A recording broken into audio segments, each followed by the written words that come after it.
جناب رسول اکرم صلی اللہ علیہ وسلم کو اپنی امت کے بارے میں جن چند چیزوں کا بہت زیادہ ڈر، خوف اور فکر تھی، ان میں سے ایک یہی تھا کہ میری امت کے جوان اگر بگڑنے لگے تو بس قوم تباہ ہو جائے گی۔ اس لیے حضور جوانوں کو مخاطب بن کر کے کہتے تھے یا معاشر الشباب من استطاع منکم الباءۃ فلیتزوج، جوانوں کو مخاطب کرتے۔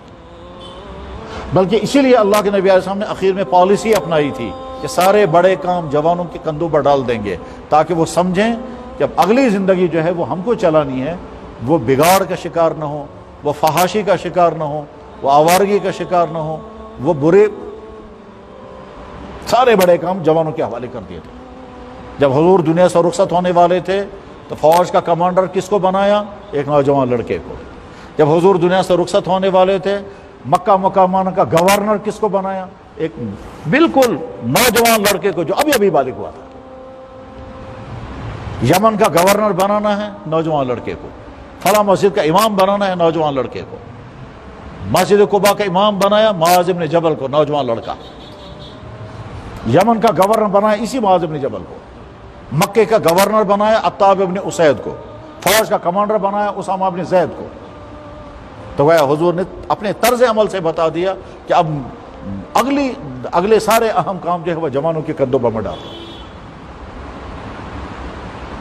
اب ایک طرف سے تو اللہ کے نبی کی چاہت یہ ہے، اور یہ حضور کی نہیں، اللہ جل شانہ نے قرآن کریم میں جوانوں کے سامنے رول ماڈل لانے کے لیے واقعات بیان کیے۔ ابراہیم علیہ السلام کو بصورت جوان دکھایا کہ دیکھو ایک جوان تھا ملک عراق میں، سارا ملک برائیوں میں ڈوبا ہوا، بادشاہ سے لے کر کے نیچے تک آپ نے سارے گندگیوں میں ڈوبے ہوئے تھے، وہاں ایک جوان تھا ابراہیم، اور کہا ابراہیم کو جوان کے طور پر قرآن میں بھیج دیا۔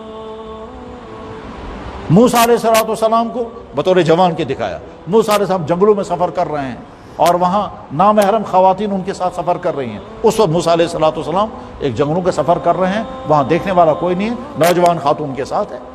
اس وقت موسیٰ علیہ السلام نے کہا ان سے آپ آگے مت چلو، آپ پیچھے چلو، کیونکہ تو چلتے چلتے تمہارے بال کھل جاتے ہیں، چلتے چلتے تمہاری ٹانگ مجھے نظر آ جاتی ہے، اور یہ میرے لیے ٹھیک نہیں ہے، آپ پیچھے رہو۔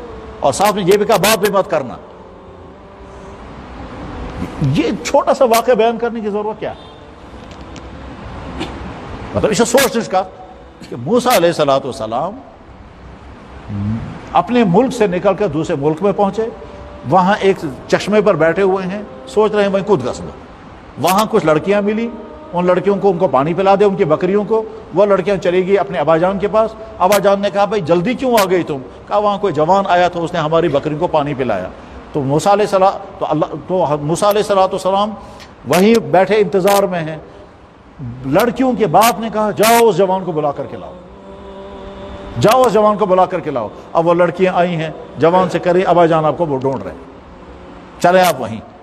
نوجوان نے سوچا بہت اچھا ہے، مجھے ٹھکانہ مل گیا کم سے کم رہنے کا، کیونکہ وہ اپنے ملک سے نکل کر کے 8 دن چل کر کے پہنچ چکے ہیں۔ اب اس کے بعد پھر راستے میں جنگلوں کا سفر ہو رہا ہے۔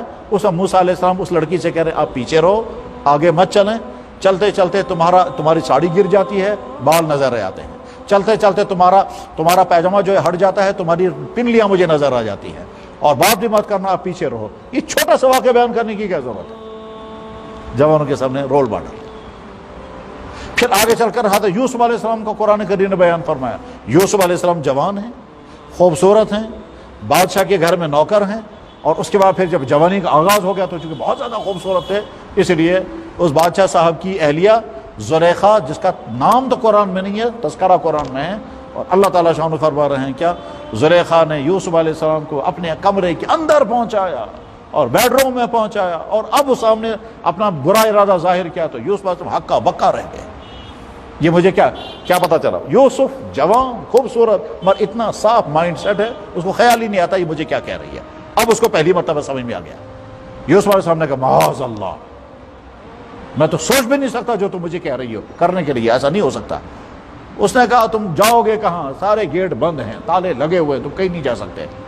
تو یوسف علیہ السلام نے اس کو سوچا کہ مجھے اپنی جوانی بچانی ہے، مجھے یہ داغ لگنے نہیں دینا، وہاں سے بھاگے۔ اس کو قرآن نے بیان کیا، اسی لیے تاکہ جوان کے سامنے رول ماڈل رہے۔ اور اس وقت یوسف علیہ السلام نے کیا کہا تھا؟ اگر مجھ سے یہ غلطی ہو گئی جو تم مجھے کہہ رہی ہو تو انہ لا یفلح الظالمون، میں بڑا ظالم بنوں گا پھر، اور میں کبھی کامیاب نہیں ہو سکوں گا. ظالم کہہ رہے ہیں اپنے آپ کو. ابھی نماز سے پہلے میں زبان ظلم کی بات کہا رہا تھا، انہ لا یفلح الظالمون. بہرحال یوسف علیہ السلام نے اپنی جوانی بچا لی. دنیا کے انسانوں کے لیے کردار سامنے آ گیا کہ ملک کی خوبصورت ترین عورت، بادشاہ صاحب کی ملکہ، کوئین، بادشاہ صاحب اپنے محل میں اپنی میٹنگ میں ہیں، کوئی ڈر نہیں، کوئی خطرہ نہیں. اس وقت یوسف علیہ السلام نے اپنی جوانی کو داغ لگنے نہیں دیا. یہی ہے یوسف کا کردار. تو جوان کے سامنے یہی کردار لایا. پھر محمد رسول اللہ کی اپنی جوانی سب کے سامنے. اور علامہ اقبال نے جوانوں کی جوانی بگڑنے نہیں پائی، اسی غرض کے لیے پوری کتاب لکھی ہے جاوید نامہ، کیونکہ علامہ اقبال کے بیٹے کا نام تھا جاوید اقبال صاحب، جو اخیر عمر میں پیدا ہوئے تھے. اقبال نے جاوید نامے کے نام سے کتاب لکھی ہے، اور تاکہ امت کے جوانوں کے سامنے ایک میسیج آئے. اور جب وہ سنتے تھے کہ کوئی نوجوان بگڑ رہا ہے، جب خراب ہو گیا، تو وہ کیا کہتے تھے؟ خراب کر گئی شاہین کو صحبت زاگ. یعنی مسلمان جوان جو ہے وہ شاہین ہے، مگر یہ کوا بن گیا.